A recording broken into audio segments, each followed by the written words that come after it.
The station was silent. On the barren surface of the planet Kethar 9, the small human outpost looked like a forgotten speck in the endless gray desert. Captain Alex Carter sat at his desk, scanning the incoming data from the orbital satellites. Reports of strange energy signatures had been coming in for days, but nothing had made sense. His eyes, tired from hours of monitoring, flicked to the communications panel. Static. Only static. It was the usual routine. Watch, wait, and maintain the equipment. Alex leaned back in his chair, rubbing the back of his neck. This was the life he had chosen when he left Earth. Isolation, responsibility, and the constant hum of advanced machinery. No one to bother him. No one to question his every move. He liked it, even if it sometimes felt like the planet itself was trying to swallow him whole.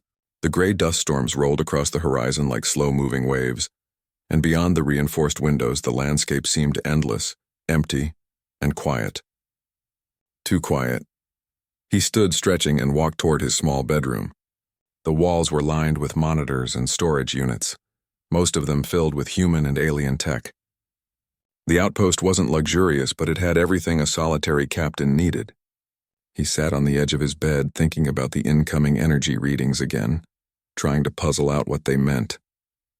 That's when he heard the sound, a soft hiss, almost like the doors themselves were breathing. The bedroom door slid open. Alex froze. Out here on the edge of human exploration, visitors weren't common.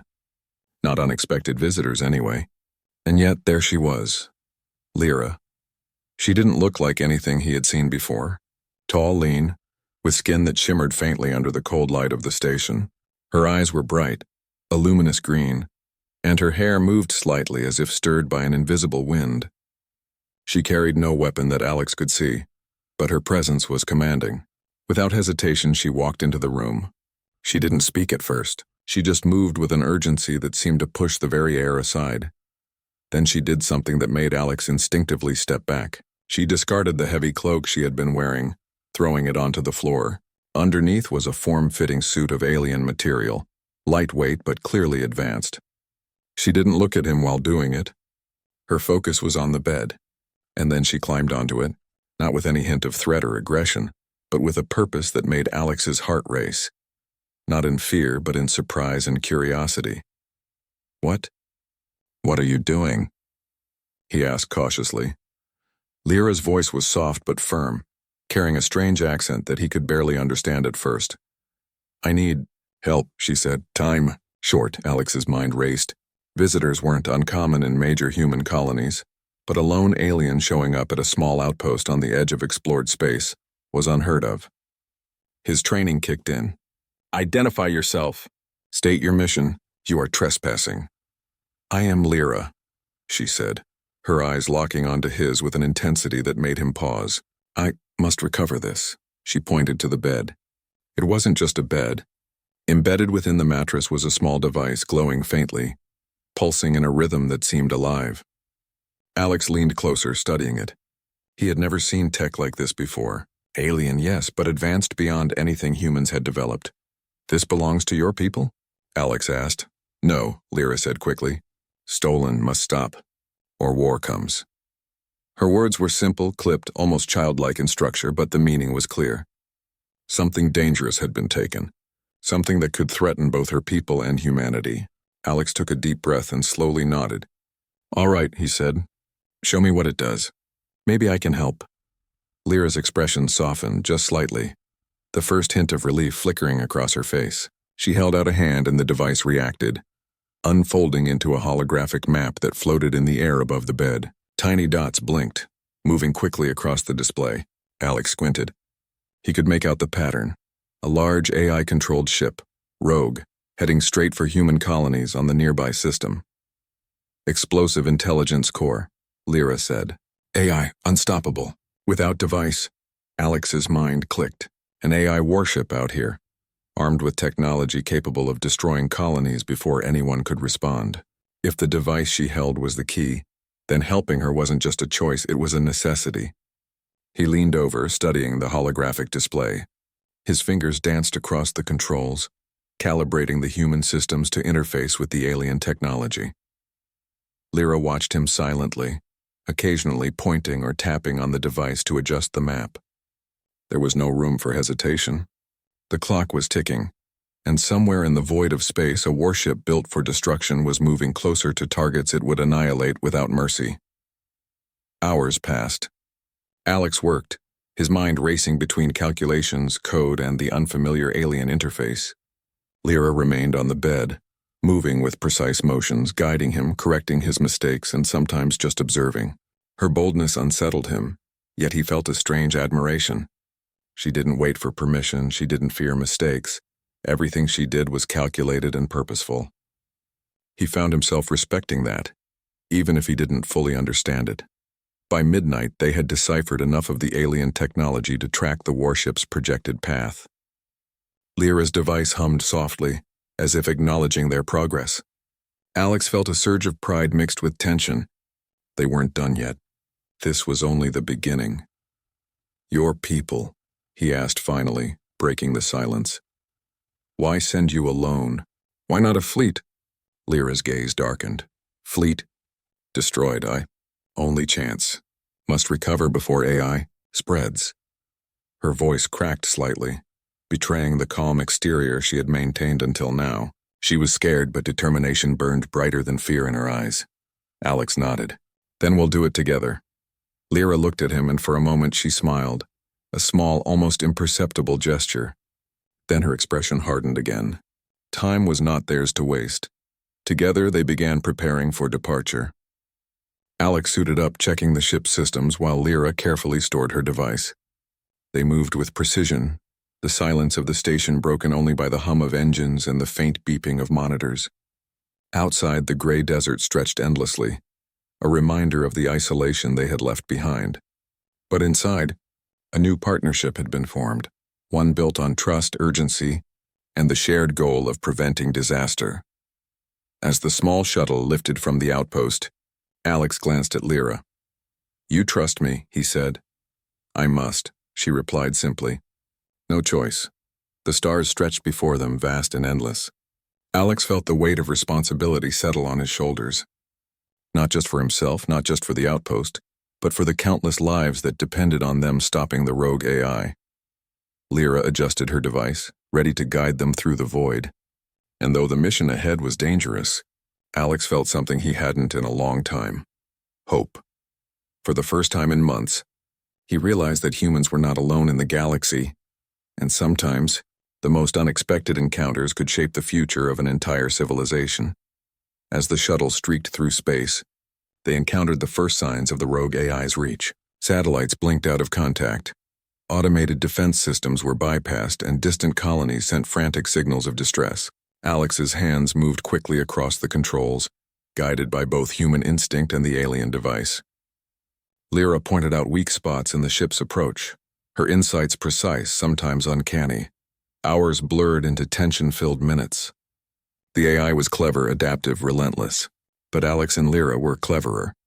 Together they predicted its movements, hacked minor systems, and devised a counter-strategy that neither species could have managed alone. Finally, after a tense period that felt like an eternity, they reached the outskirts of the warship's controlled zone. The rogue AI's presence was palpable, a shadow over the stars, a mechanical force that seemed almost alive. Alex gritted his teeth, adjusting shields and engines, while Lyra's device pulsed in response to the AI's core activity. "This is it," she said, her voice calm but urgent. "Must act now."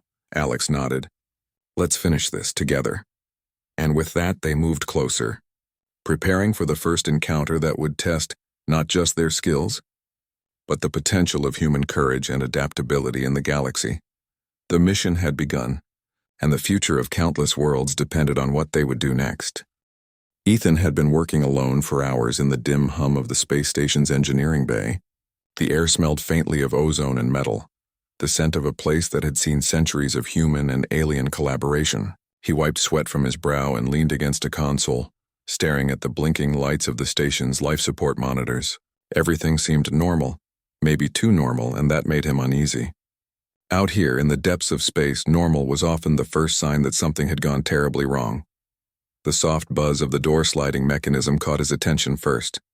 At first he thought it was the automatic cycle, but then a sudden crash made him jump.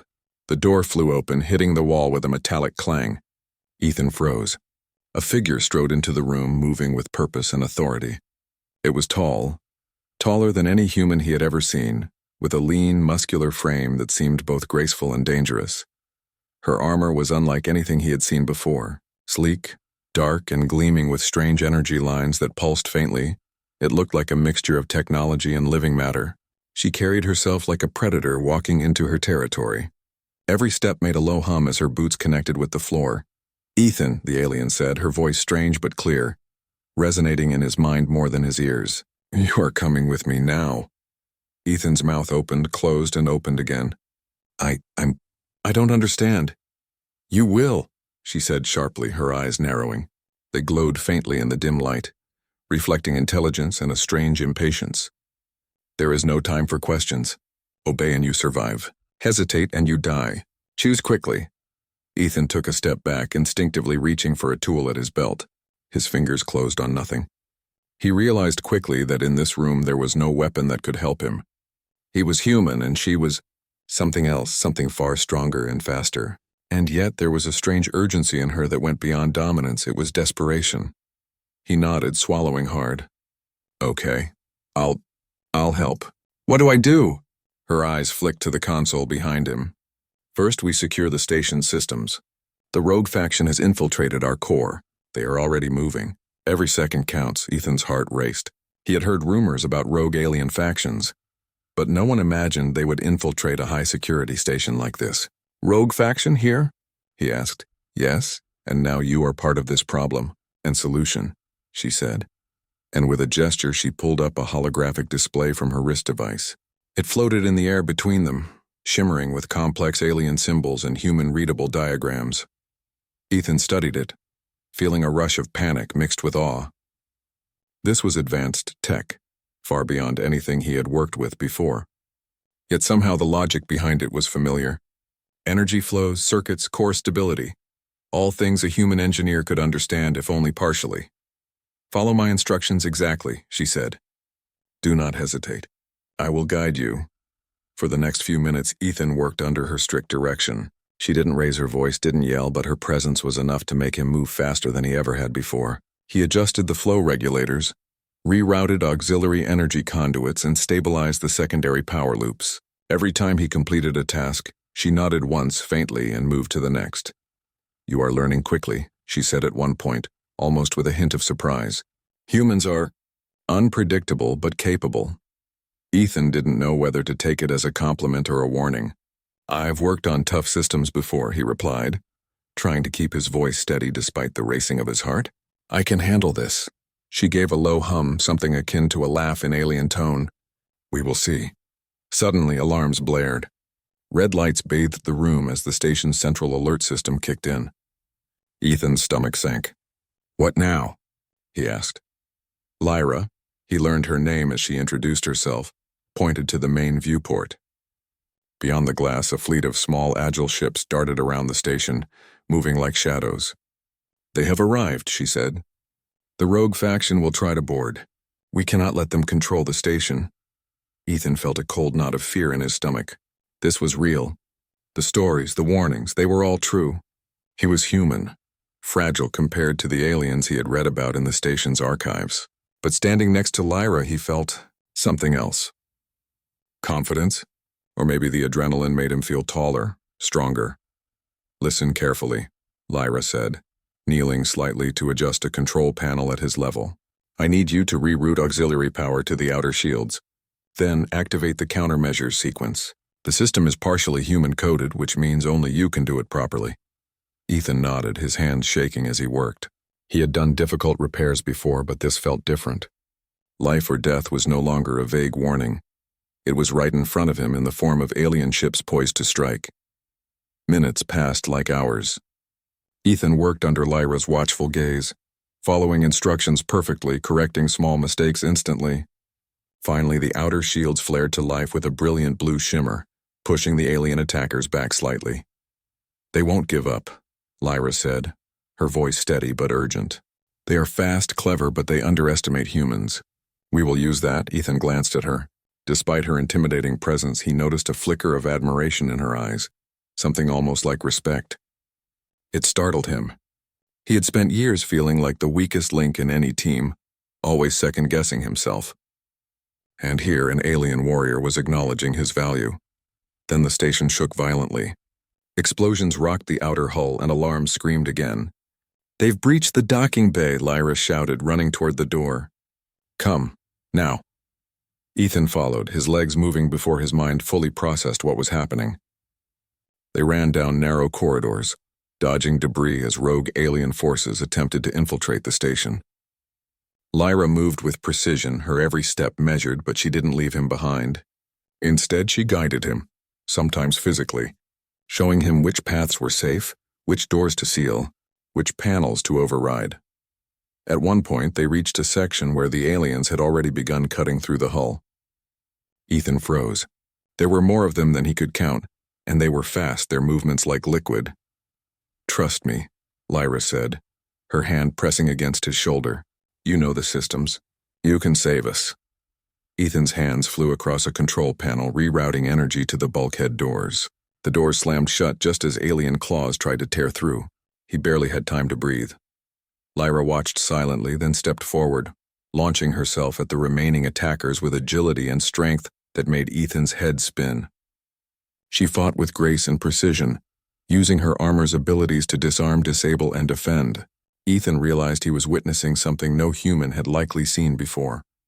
An alien warrior who was a perfect blend of strategy, strength, and intelligence. After the skirmish, they paused in a control room overlooking the station's central hub. The rogue forces had been pushed back, but Ethan knew this was only the beginning. Lyra didn't speak immediately.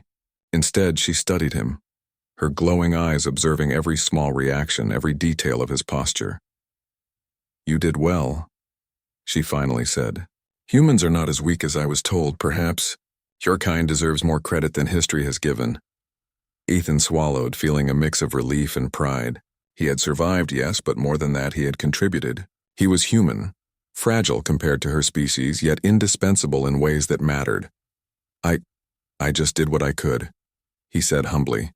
"No," she replied, a faint smile in her tone. "You did more. You followed orders, but you also thought. That combination is rare." Ethan realized that she wasn't just commanding him. She was testing him, evaluating him, seeing if humans could be more than they appeared. And maybe, just maybe, he was passing. The alert system began to calm, the red lights dimming as the immediate threat receded. Yet Ethan knew this was far from over. The rogue faction was clever, persistent, and ruthless. And Lyra, for all her power, was counting on him to help defend the station, to prove that humanity could survive, adapt, and even triumph in a universe full of threats. As he leaned against the console again, catching his breath, Ethan felt a strange sense of purpose. Out here in the cold, unfeeling expanse of space, humans were often seen as weak, expendable. But now, standing next to Lyra, working alongside her, he felt the first taste of something he had never known before: recognition, respect, and perhaps the beginning of trust between two very different species, forced together by circumstance, yet united by necessity. The next challenge would come soon enough, and Ethan knew it. But for now, he had survived, he had contributed, and in the process he had learned that humanity could be more than it seemed. That alone was enough to ignite a spark of hope in the endless darkness outside the station. And far away, somewhere in the shadows of the rogue fleet, someone or something was already plotting the next strike. Ethan and Lyra would face it together, and humanity's worth would be tested again.